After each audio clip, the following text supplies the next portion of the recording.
Hi guys, this video is an Euclidean domain.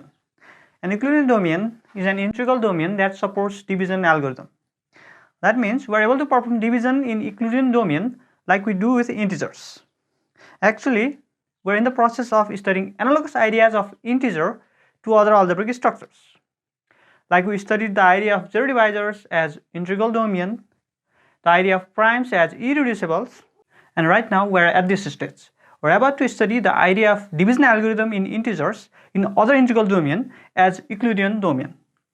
Now let me give an example of Euclidean domain. The polynomial x squared plus 2x plus 2 equals to x plus 1 times x plus 1 plus 1 in Qx. Not only that, any polynomial fx and gx in Qx, we can find Qx and Rx such that fx equals to gx times Qx plus Rx, where the degree of Rx is less than of degree of Gx.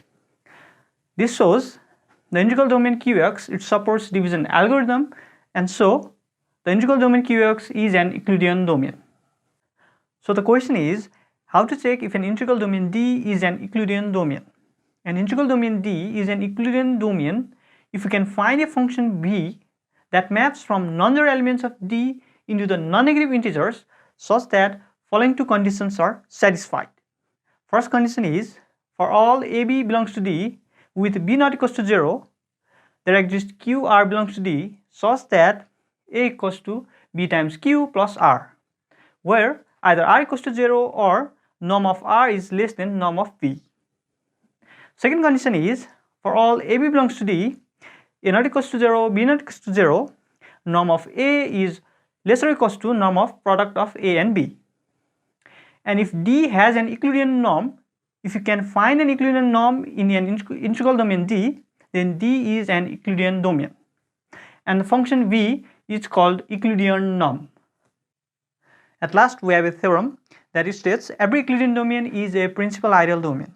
That means if an integral domain supports division algorithm, then the ideals in that integral domain are principal. Here is the proof. Let D be an integral domain with Euclidean norm v, and let n be an ideal of D such that n is not equals to 0 ideal, because if n equals to 0 ideal, n is principal obviously. Now let B belongs to n such that norm of B is minimal among all norm of n for all n belongs to n.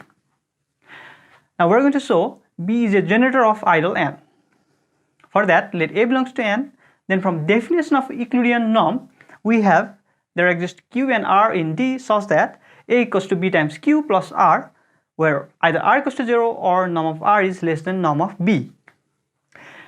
Now we have R equals to A minus B times Q, so R belongs to the ideal n. So norm of R less than norm of B is not possible because norm of B is minimal. So R must be equals to 0, and we have A equals to B times Q is any element of n, and this shows n is indeed generated by B. So n is principal, and we have D is a principal ideal domain.